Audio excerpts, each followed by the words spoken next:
Hello everybody, I am Dr. Khushbu Mahajan, Research Fellow at Institute of Development and Communication, Chandigarh. Today we are going to discuss the module on Indian Parliament. The Parliament of India is the most important institution while we discuss the Indian politics or while we study Indian politics. Indian government and politics include the institutions in which the primary part is the Parliament. The objectives of today's lecture include to analyze the composition, powers and role of the Parliament and the both houses of the Parliament, Rajya Sabha and Lok Sabha. Secondly, to understand the functioning of Indian Parliament and to understand its role in the parliamentary democracy of India. And thirdly, to evaluate the role of Rajya Sabha as a second chamber of the Parliament, and lastly, to understand the efficacy of parliamentary committees. The Indian Parliament is constituted under Article 79 from 122 of the Constitution of India, and the provisions of it are made in Part 5 of the Constitution in Chapter 2. First of all, it is required to know that what is parliamentary form of government. The parliamentary form of government is that form of government where the executive is directly responsible to the legislature. And why did the four founders of the constitution adopted for this form of government? So to know that, there were two views. First of all, K.M. Munshi argued that we have 100 years experience with British constitutional law. Thus, it should be adopted, and this parliamentary form of government should be adopted in Constitution of India. Whereas on the other side, Dr. B.R. Ambedkar said that this form of government, that is parliamentary form of government, is more responsible than presidential form of government. Thus, it should be given priority in Constitution of India. Then what is the structure of Parliament of India? Article 79 reads the structure of Parliament of India. It reads as, the Parliament shall consist of the President, the Council of States and the Lok Sabha, that is House of People. The upper house, that is Rajya Sabha, the provisions of upper house have been mentioned under Article 80. It is said that this is the upper house of the Parliament and it is permanent house. Its tenure is 6 years, that is 1/3 of its members retire after every 2 years, and thus its tenure becomes 6 years. Rajya Sabha has the composition with 250 members overall, and out of these 250 members, 238 members represent states and UTs, and they are indirectly elected by state legislative assemblies, whereas the rest of 12 members are nominated by President of India from the fields of science, art, literature, etc. Lok Sabha, that is the House of People, that is the lower house of Parliament, and it has a tenure of 5 years unless resolved earlier. Its tenure may be extended by the Parliament during the proclamation of an emergency. Then what is the composition of Lok Sabha? The maximum strength of Lok Sabha is 552 members, and out of which 530 members are elected from states and 20 members represent UTs, whereas only 2 members are nominated by President of India from Anglo-Indian community. Then sessions of the Parliament. How does Parliament works? It works during its sessions, which are 3 in number. The first one is budget session, which is the longest one, and it runs from the months of February to May. The second session, that is monsoon session, runs from the month of July to August, whereas the third session, that is winter session, runs in the month of November and December. The power to summon and prorogue the sessions lies with the President of India, whereas the power to adjourn the House lies with the presiding officer of the respective houses. It originates only in Lok Sabha and then it is sent to Rajya Sabha. The Rajya Sabha has the power to delay on the money bill only for 14 days. And after that, it is deemed to have been passed by both the houses after the expiration of stipulated period. Parliament can formulate laws on the union list that is mentioned in Article 246 under Division of Powers, and that is also mentioned in Schedule 7 of the Constitution. Under the Division of Powers system in India, the residuary powers have also been given to Union Legislature under Article 248. Joint sitting of the Parliament has been mentioned in Article 108, wherein it has been provided that in clash of views in both the houses over any ordinary bill, the President can call joint sitting in 3 cases. First of all, where the bill is rejected by the other house. In second case, where the house have finally disagreed on the amendments made by the second house. And third, more than 6 months have been elapsed from the date of reception of the bill by the other house without being passed by it. And up till now, there are only 3 laws which have been passed by the Union Legislature under joint sitting. The first such law was Dowry Prohibition Act 1961, and the second law was the Banking Service Commission Repeal Bill 1978, and the third such bill was Prevention of Terrorism Act 2002. What are the powers of Parliament of India? In terms of powers, Lok Sabha is more powerful than Rajya Sabha as it exercises monopoly over the passage of money bill. Whereas in the recent years or in the coalition era, the Rajya Sabha has gained more significance, as it means that the ruling coalition could be in minority in Rajya Sabha, which gives it effective veto over the non-financial bills. Thus, it becomes more powerful in recent years. The Parliament exercises control over the administration through various motions, questions, resolutions and discussions. There are starred and unstarred questions, whereas motions are of various types like censure motion, adjournment motion, no confidence motion, call attention motion, and there are resolutions as also through which the Parliament exercises control over administration. These resolutions differs in the form of procedure rather than in content from the motions. These are basically substantive motions in nature.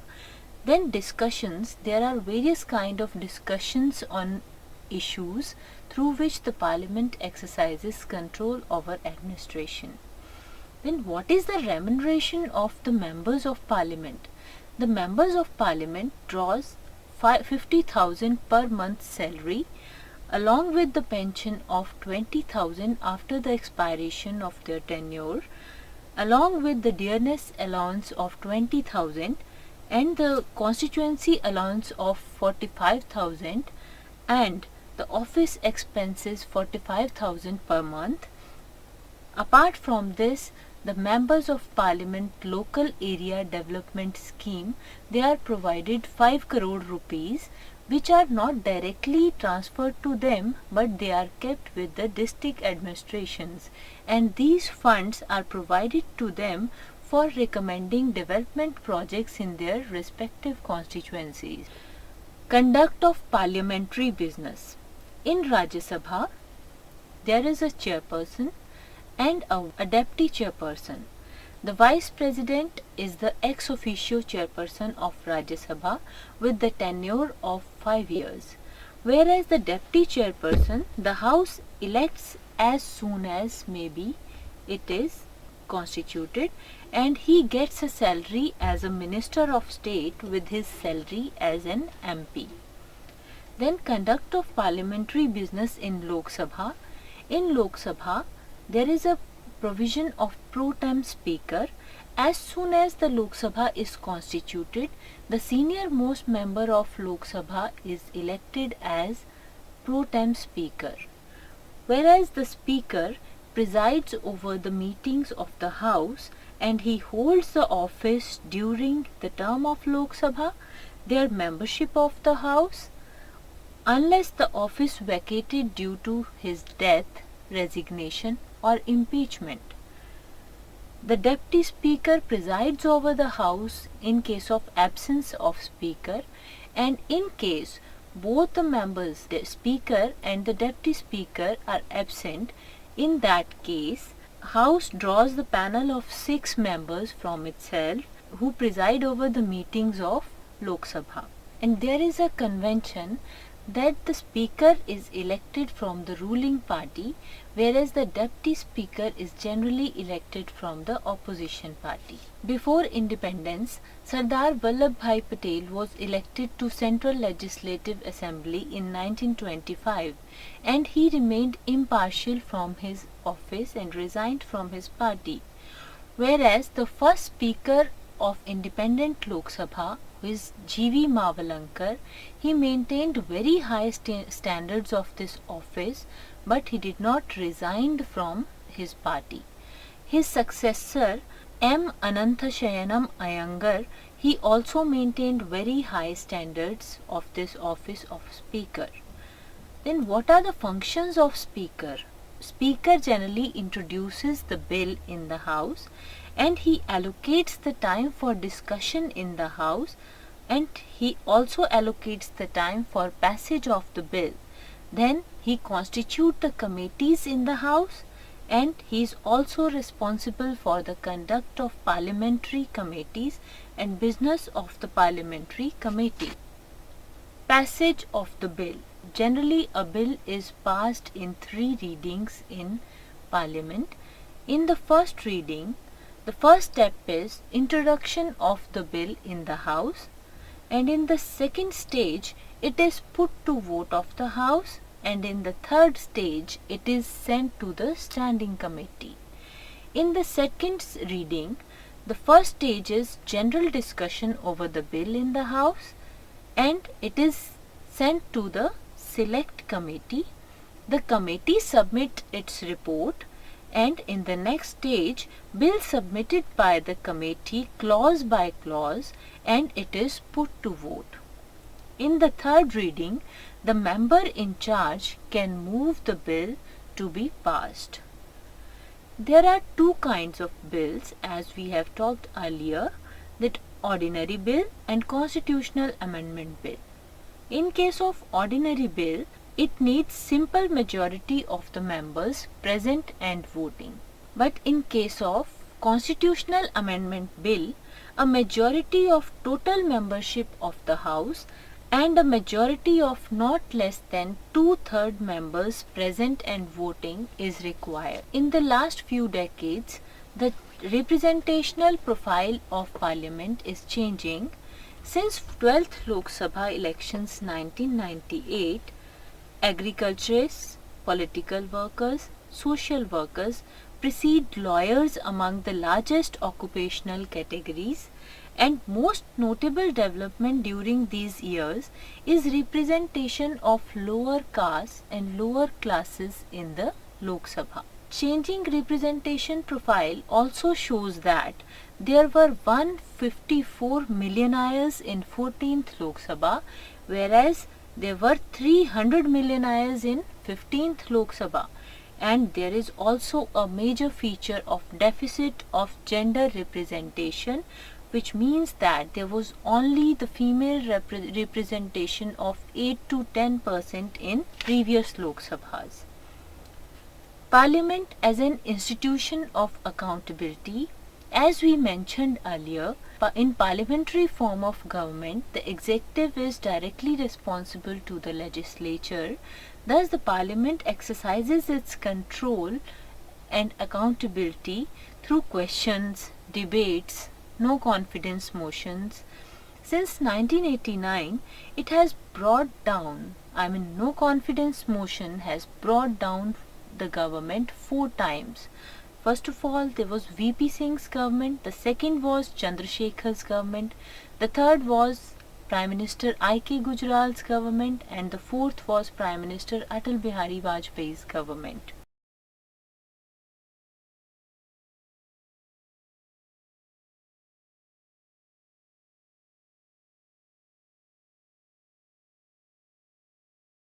Hello everybody, I am Deepika Gupta from Center for Human Rights and Duties, and I will be taking up further the Indian parliamentary system, and I will be covering up with the issues of parliamentary committees.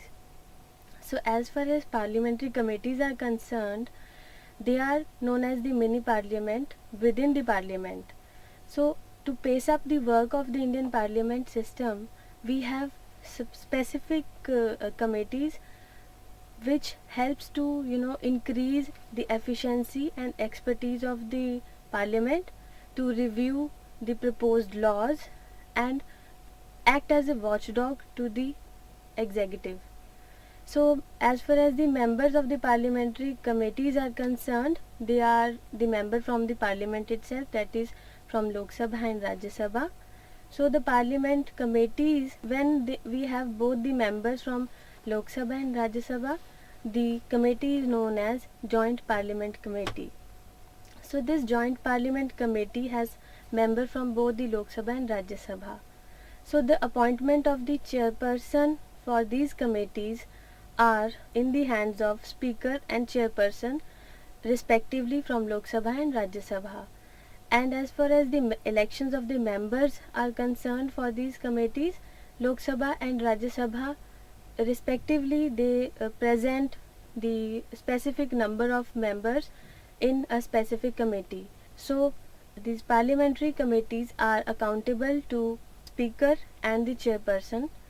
So these parliamentary committee is also provided with the secretariat, so that a bureaucratic setup has to be increased in it. So coming to the types of the parliamentary committees, we have two types of committees. One is standing parliamentary committee and other is ad hoc. So this ad hoc, as the name shows, that ad hoc committees are temporary in nature, and these are only appointed for a specific period, and they cease to exist when they finish the target assigned to them and submit a report to the Speaker and to the Chairperson respectively. So they basically focus on the committee on bills. As we have discussed the ad hoc committee, now the standing committee, which is of permanent in nature and works on a continuous basis, has been constituted every year. Apart from these, we have departmental related standing committees. On the very first in 1993 it was established, was created, was carved out from Lok Sabha and Rajya Sabha respectively. In total we have 17 number of departmentally related standing committees, 11 from Lok Sabha and 6 from Rajya Sabha. So now coming to the three financial related standing committee, which are only crafted from Lok Sabha, we have three parliamentary committees. One is Public Account Committee, second is Estimate Committee, and the third is Committee on Public Undertaking. So coming to the Public Account Committee, the chairman always is being appointed by the Speaker. As these committees are carved out from the Lok Sabha, these committees chairperson is always being selected by or appointed by Speaker. So we have this Public Account Committee, which was set up in the year 1921 under the provision of Government of India Act 1919. In total, we were having 22 members from both Lok Sabha and Rajya Sabha from amongst its members. So 15 from the Lok Sabha and 7 from the Rajya Sabha respectively. The members were elected by means of proportional representation by means of single transferable vote. So the office of the term for the members were 1 year, and the ministers cannot be the members of this committee. As far as the function of this Public Account Committee is concerned, the Public Account Committee will examine the annual audit report of the CAG, that is Comptroller and Auditor General, Comptroller and Auditor General is considered as the guide, friend and philosopher of public account committees. Now we will discuss the second committee, that is the Estimate Committee, which was set up in the year 1950 with strength of 25 members, and this strength was increased to 30 members in the year 1956. So all the 30 members of estimate committees were drawn from Lok Sabha only. So there was no representation of the Rajya Sabha, and the 30 members elected from this Lok Sabha was also elected by the proportional representation by means of single transferable vote. The chairman, in the same manner as earlier we discussed Public Account Committee, has been appointed by Speaker amongst the member, and ministers cannot be the member of the committee. Moreover, the term of the office was same as that of Public Account Committee, that is 1 year. And this committee, Estimate Committee, is also known as Economic Committee, since this committee suggests the economies in the budget. So as far as the functions of Estimate Committees is concerned, the main purpose of this committee is to examine the estimates included in the budget, suggest economies in the public expenditure, and suggest ways in which estimates are to be made. The most important function is to suggest alternative policies in order to bring about efficiency in the economy and its administration.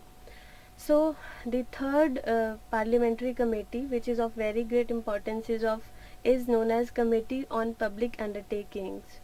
So this committee was established in 1964 on the recommendation of Krishna Menon Committee report.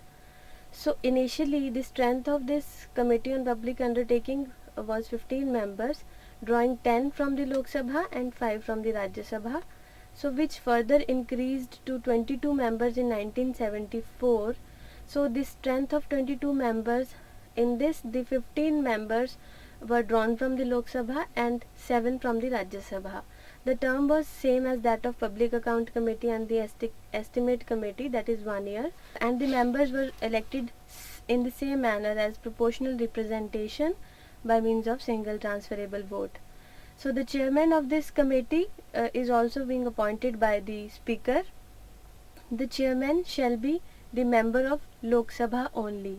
This is the prerequisite for post of the chairman. So as far as the functions of this public undertaking committee is concerned, the committee examines reports and accounts of public undertakings. Secondly, it examines the report of the CAG, especially CAG, that is Comptroller and Auditor General report, especially on public expenditure. So the third and the most important function of this Committee on Public Undertaking is to examine whether the affair of the public undertaking are being managed in accordance with the sound business principle and practices. Here we have discussed all the public account committees and departmental related standing committee as well as advisory committees. So on the whole, we can conclude that the parliament in India is changing in terms of members of the parliament, membership profile, work culture, institutional culture and party profile within it. But despite of these many shortcomings, it has endured as an institution. So these shortcomings pointed out are also in several ways are the agenda to perform, which too may not go satisfactorily as many perfectionists want, but that their need is felt and discussed means that they are the issues that are alive and require a great deal to carry further this on.